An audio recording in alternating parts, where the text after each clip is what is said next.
क्या आप सच में अपने पार्टनर को समझते हैं या सिर्फ जवाब देने के लिए सुनते हैं? क्या आपकी लड़ाई गलतफहमी की वजह से होती है? क्या आपने कभी कुछ और कहा और सामने वाले ने कुछ और ही समझ लिया? क्या आप हर बहस जीत जाते हैं लेकिन रिश्ता हार जाते हैं? क्या आप सुनते समय समझने की कोशिश करते हैं या सिर्फ अपनी बारी का इंतजार करते हैं? रिश्ते अचानक खत्म नहीं होते, वो धीरे धीरे कम्युनिकेशन की कमी से टूट जाते हैं। आप भी कभी ये सोचते हैं कि हम दोनों एक दूसरे को समझ क्यों नहीं पा रहे?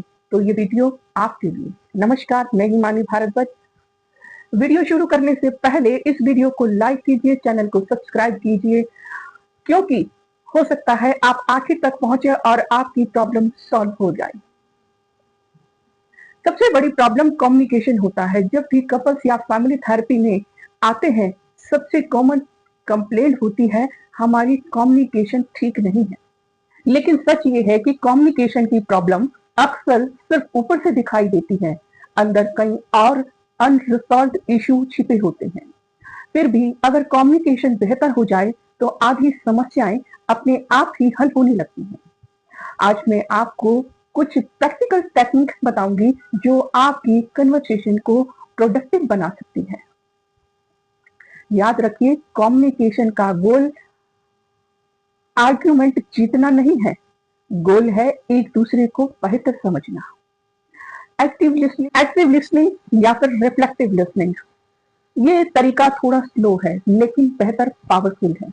मान लीजिए दो लोग, प्रिया और राम। प्रिया अपनी शिकायत या भावनाएं शेयर करती है। अब राम तुरंत जवाब नहीं देगा। वो पहले कहेगा, मैं जो सुन रहा हूं वो ये है कि, फिर प्रिया कंफर्म करेगी, हाँ तुमने सही समझा, नहीं मेरा ये पॉइंट मिस कर रहे हो। अगर सही रिस्पेक्ट कन्वर्सेशन की इंटेंशन क्लियर रखें, शुरुआत में ही बोले, मुझे आज सिर्फ एक चीज की बात करनी है। एग्जाम्पल, आज मैं सिर्फ उस दिन जो हुआ उसी के बारे में बात करना चाहती हूँ। इससे कॉन्वर्सेशन भटकती नहीं। सही माहौल बनाए, स्ट्रेसफुल बातें क्रूशियल तरीके से नहीं होती। कुछ कपल्स महीने में एक बार बैठकर सीरियस बातें करते हैं, कुछ कैंडल लाइट में, कुछ वॉक पर, कुछ प्रेयर करके शुरू करते हैं। पॉइंट ये है, सेफ और काम एनवायरनमेंट कन्वर्सेशन को स्मूथ बनाता है। धीरे बोलना लेकिन लंबा नहीं। स्लो बोलना मतलब सोचकर बोलना, लेकिन टॉपिक से मत भटकिए। अपने आप से पूछिए, क्या सामने वाला मेरी बात दोहरा पाएगा? अगर नहीं तो आप ज्यादा बोल रहे हैं, ये ध्यान रखिए। सिंपल लैंग्वेज यूज कीजिए। बिग वर्ड्स यूज करके स्मार्ट लगना कन्वर्सेशन नहीं होता। कई बार हम एनालाइज करते हैं, यानी बहुत कॉम्प्लिकेटेड शब्दों में बात करते हैं ताकि हम आर्ग्यूमेंट जीत सकें। लेकिन कम्युनिकेशन जीतने के लिए नहीं, समझने के लिए होती है। नेक्स्ट है, बॉडी लैंग्वेज पर ध्यान दीजिए। आई रोल करना, फोन देखना, साइड में मुड़ जाना, ये सब साइलेंटली कहता है, मैं एग्री नहीं हूं या मुझे फर्क नहीं पड़ता। हेल्दी बॉडी लैंग्वेज यानी कि आई कांटेक्ट, सामने बैठना, ध्यान से सुनना। आई यानी पोजीशन से बोलना, माइंड रीडिंग मत कीजिए।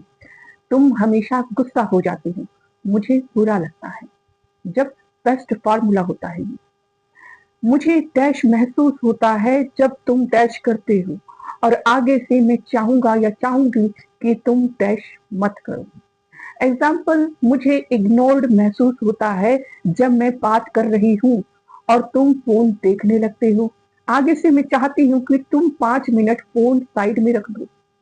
स्पेसिफिक बिहेवियर बताइए, कैरेक्टर अटैक मत कीजिए। टॉपिक पर टिके रहे, एक बात से दूसरी बात, फिर तीसरी बात, फिर पुरानी बात, फिर एंड में क्लैरिटी यानी कि 0। एक कन्वर्सेशन, एक टॉपिक, एक कंक्लूजन, एक कम्युनिकेशन। कम्युनिकेशन का मतलब जीतना नहीं, साबित करना नहीं, कंट्रोल नहीं करना, यानी कि एक दूसरे को समझना, एक दूसरे के साथ कनेक्ट करना, एक दूसरे को रिस्पेक्ट देना। अगर आप कन्वर्सेशन में ये माइंडसेट लेकर जाएंगे तो रिश्ते धीरे धीरे हील होने लगेंगे। अगर ये वीडियो हेल्पफुल लगता है तो इसे लाइक करें, चैनल को सब्सक्राइब करें। हम मिलते हैं अगली वीडियो में।